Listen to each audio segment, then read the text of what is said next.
Puntahan natin itong sikat na dagat sa Davao Oriental. Family day namin today at masaya kami dahil na-convince namin sina mama at papa na sumama sa amin sa dagat na pupuntahan namin. Sama din namin ang mga in-laws ko, kuya ni Mike, tito at tita ko at pati na rin si Ayet. Hello! Padulong is dagat. Lahat masad me. Sobrang excited namin lahat, lalo na sina mama at si papa. Ano ba naman kasi, paminsan-minsan lang talaga sila nakakapagpahinga mula sa pagtitinda. Malapit na rin kasi kaming bumalik ng New Zealand, kaya this is the perfect time para makapagbanding kaming lahat. Hindi kami kasya sa isang sasakyan, kaya naman nag-convoy na lang kami. Anyway, nag-stop over muna kami dito sa may Mabini, kasi hindi pa kami nakakapagtanghalian. Pakatagal na nung huli kaming nakakain sa karinderya.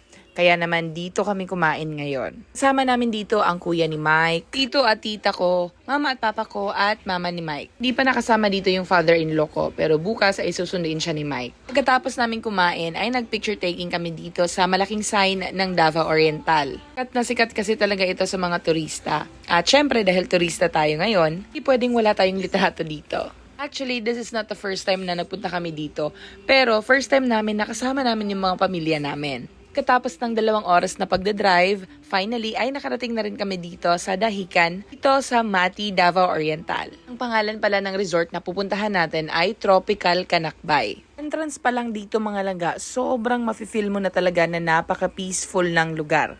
Actually, last option ko tong resort na to mga langga kasi hindi ko siya masyadong nakakita online. I'm so glad dahil nakita ko tong Tropical Canacbay. Entrance pa lang dito ay nagustuhan ko na talaga yung lugar mga langga. Hindi mo kasi mararamdaman ang init ng panahon dahil sa sobrang daming kahoy dito. At napakalawak pa ng parking area nila. Nakagising lang ni baby kaya medyo wala pa siya sa mood nito. Dito sa resort na to, or shall I say beach homestay, kasi yan yung nasa website nila. Meron lamang sila ditong 5 accommodations. Naramdaman mo talaga dito na para ka talagang naka-immerse sa nature kasi liban sa napakagandang dagat, ay napakarami din ng mga kahoy dito. Itong accommodation namin ay tinatawag na Amihan Villa. This one can accommodate 10 people for 15,000 pesos a night. At it can accommodate pa extra people kasi meron pang isang room sa baba. So dahil 10 lang naman kami, hindi namin kailangan kunin yung isang room sa baba. Kaya itong 2 room sa taas yung kinuha namin. Napakalawak ng kwarto mga langga. As you can see, meron siyang isang queen size bed, yung isa sa dulo ay king size bed at merong single bed dito sa gitna. At ganun din dito sa kabilang kwarto.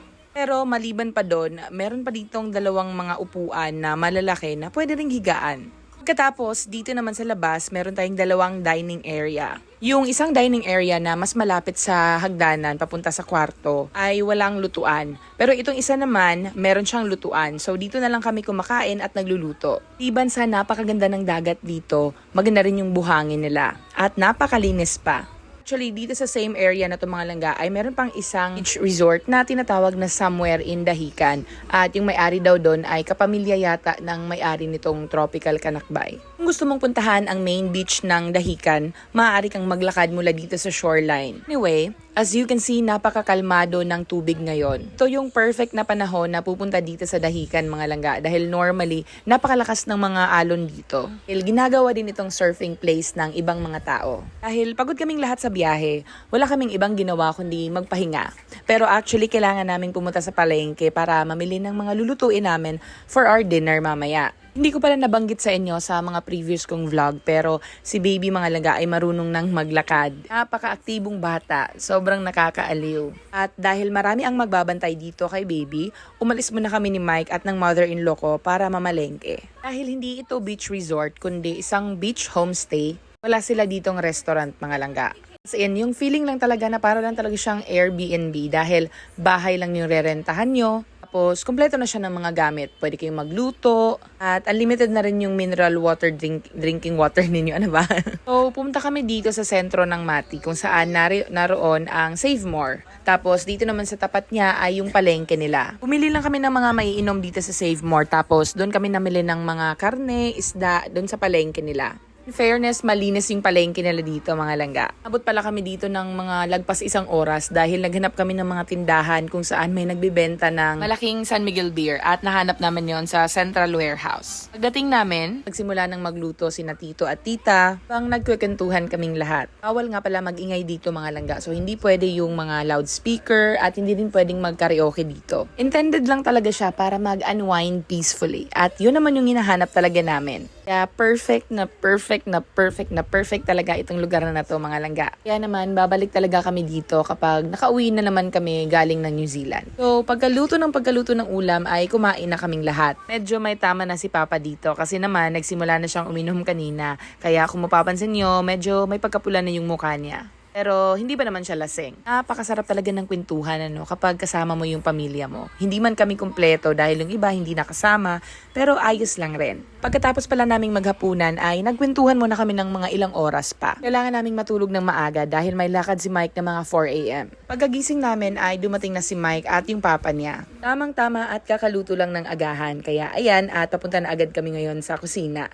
So, itong dining area na to mga langga ay hindi namin nagamit dahil dun kami sa isang dining area na meron ng kasamang kitchen. Mas malaki din kasi yung space dun sa kabila kaya mas gusto namin dun tumambay.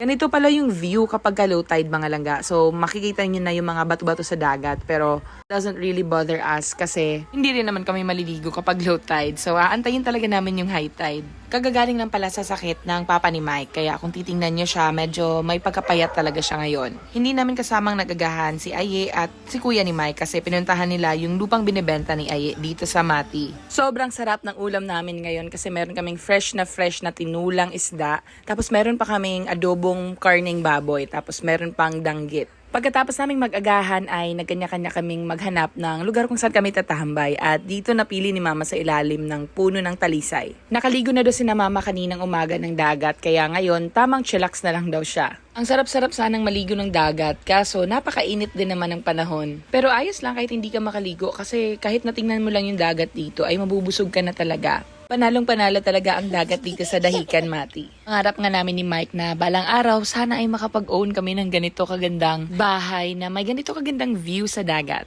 Tapos tataniman din namin ng madaming kahoy na katulad din ng ganito. Anyway, 3 days and 2 nights pala kaming magsistay dito sa staycation na to. Kasi kukulangin talaga yung isang araw dito mga langga. Kahit na hindi naman ito ganun kalayo from Tagum City kasi nasa mga over 2 hours lang naman yung biyahe. Pero syempre, kahit na 2 hours lang yon, nakakapagod pa rin yung biyahe. Tsaka 2 p.m. kasi ang check-in time dito. Kaya hindi rin namin pwedeng agahan yung alis namin from Tagum City kahapon. So nung dumating kami kahapon, nasa mga almost 3 p.m. na yata yon kasi meron pa kami ginawang mga stopover somewhere. Tsaka nag-lunch din kasi kami. Pagkatapos, syempre nagpahinga lang din kami dahil di ba nakakapagod din naman yung magbiyahe. Kahit na wala naman tayong ibang ginawa kundi umupo lang. Aliw na aliw pala kami kay baby kasi ayaw talaga niya yung feeling na nasa buhangin yung kanyang paa. Kaya sa tuwing binababa siya ng auntie ko ay hinihilan niya yung paa niya. Pero mabuti na lang ngayon at hindi na siya takot sa tubig dagat dahil dati, ayaw talaga niyang maligo sa dagat. Minsan ngang nilagay namin siya sa tubig dagat nakatae pa siya. Kinagabihan pala ay pumunta kami dito sa palengke pero sa palengke lang ito ng Dahican, hindi ng mismong Mati City. Kaya kaunti lang yung options mo dito. Pero nung pumunta kami kahapon dito mga langga, sobrang saya ko kasi nakahanap ako ng avocado para kay baby. Bago kasi kami pumunta dito sa Dahican, ilang araw na rin ako naghahanap ng avocado. Kaso wala talaga kaming mahanap na avocado sa Tagum.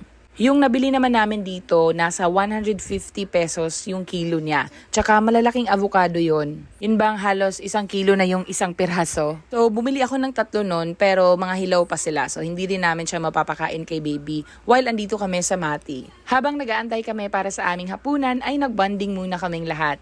And this time kasama na namin yung papa ni Mike. Tuwing umuwi talaga kami dito sa Pilipinas ay binibigyan namin ng panahon na makapag-outing kami kasama ng family namin. Sarap kasi sa pakiramdam yun bang makasama mo yung buong pamilya ninyo. Kaya naglalaan talaga kami ng panahon kapag umuwi kami dito para malibre namin sila sa outing. Ang sasarap na naman ng mga ulam namin ngayong gabi. Ito yung mga panahon na aalalahanin talaga namin kapag nasa ibang bansa na naman kami. Kasi alam niyo mga langga, kung hindi pa kayo nakapag-abroad, ako na ang magsasabi sa inyo na iba pa rin talaga dito sa Pilipinas. Masaya Maganda rin naman sa abroad, lalo na kapag kasama mo yung pamilya mo doon. Sa case namin ng asawa ko, magkasama naman kami doon tapos kasama namin yung anak namin. Pero kami lang 3 doon. Kaya masasabi ko talaga na mas masaya pa rin dito sa Pilipinas dahil andito lahat ng pamilya mo. Tsaka ang sasarap ng mga pagkain dito. Lahat ng mga paborito naming pagkain ay andito. Kaya naman ilang kilos din yung dinagdag ng weight namin while andito kami sa Pilipinas. Pero ayos lang kasi paminsan-minsan lang naman kaming makauwi. Kaya kinakain talaga namin lahat ng mga pagkain na gusto naming kainin. Tsaka kahit nalagpas 2 months kami dito sa Pilipinas, ang dami pa rin naming hindi napuntahan sa mga plinano namin. Pero ayos lang kasi meron pa namang next time. Kaya ngayon ay sinusulit talaga namin yung natitirang araw namin dito sa Pilipinas. Dahil ilang araw na lang, back to reality na naman kami. Katulad din ni na mama at papa, nako last day na namin dito sa Dahican. Kaya sinusulit na rin nila yung stay nila dito. Sinusulit na nila yung pahinga nila, kaya ayan si papa, tulog na tulog pa rin. Sinasabihan ko sila palagi na magpahinga rin sa pagtitinda kahit na isang araw kada linggo. Pero mas gusto talaga nila na may ginagawa. Sila kasi yung mga tao na hindi talaga pwede na walang ginagawa dahil mas nabubore sila kapag nakaupo lang at walang ginagawa. Kaya kapag nasa bahay sila, mahuhuli mo lang talaga sila na nagpapahinga tuwing kumakain. Kaya naman sila talaga yung pinakamasipag na tao na nakilala ko dito sa buong mundo. So anyway, ito at magsa-sunset na at medyo naiinitan na kami kaya pumasok muna kami dito sa loob. Gustong-gusto talaga ni Bibi dito sa kwarto kasi nakakapaglakad siya. Pero ayaw niyang magpalagay ng sapatos. Ganito rin ba yung anak ninyo? Kasi si Baby talaga kahit na anumang klaseng sapatos yung ilagay namin, hindi talaga nagtatagal sa kanya. Gagawa talaga siya ng paraan para matanggal yun. Pero tinatry lang talaga naming isuot sa kanya para naman masanay siya na may sapatos. Sobrang naaliw kami kay Baby dito kasi hindi namin akalain na marunong na siyang bumaba sa higaan ng sarili niya lang at walang alalay. Wala kasing nagturo sa kanya nito mga langga, as in siya lang talaga yung kusang gumawa nito. Kaya sinubukan namin ito ng 3 beses pa kasi inisip namin na baka natsambahan lang niya. Pero every time na nilalagay namin siya dyan sa higaan ay nagagawa talaga niyang bumaba ng walang alalay. Kaya hinayaan na lang muna namin siya na maglakad-lakad dito para naman mapagod siya at maya-maya pag natulog na kami ay makatulog agad siya. Pagkatapos namin kaaliwan si Baby ay nagligpit na kami ng mga gamit namin kasi bukas ay aalis na kami at nasa 11 AM yung check-out nila dito. Pero bago kami umuwi ay itutour ko muna kayo dito sa buong beach homestay na ito. Dito pala sa harapan ay maaari kang maglakad papunta dun sa kanilang main beach. So hindi na namin yung napuntahan ni Mike. So puntahan naman natin yung mga accommodation na nasa harapan. Amihan Villa pala ang tawag sa accommodation kung saan kami nagstay. At ang katabi nun ay tinatawag na Habagat Villa. Yun ay nakakapag-accommodate rin ng 10 tao for 15,000 pesos. Dito naman sa harapan ay merong Aurora Cottage. Ito naman can accommodate 2 to 3 packs. At nasa 3,000 pesos ang bayad para sa 2 tao. Tapos katabi naman ito ang tinatawag na Luna Cottage. Ito naman can accommodate 2 to 6 packs. At nasa 3,500 yung bayad sa 2 tao. Katabi naman ito ang tinatawag na Sola Cottage. Ito naman ay 5,000 pesos for 2 packs. And it can accommodate 2 to 7 packs. Ito naman ang itsura ng kanilang parking space mga langga. So malaki talaga siya, malawak na malawak. Kung tatanungin niyo ako kung masasuggest or marerecommend ko ba itong lugar na to, the answer is definitely yes. Kasi kung naghanap kayo ng lugar na tahimik, yun bang tamang chillax lang, very peaceful, tapos nandito siya mismo sa Dahican Beach. Ito talaga yung para sa inyo. So anyway, yun lang yung ating vlog for today. Please follow, like, and share. God bless mga langga. Bye!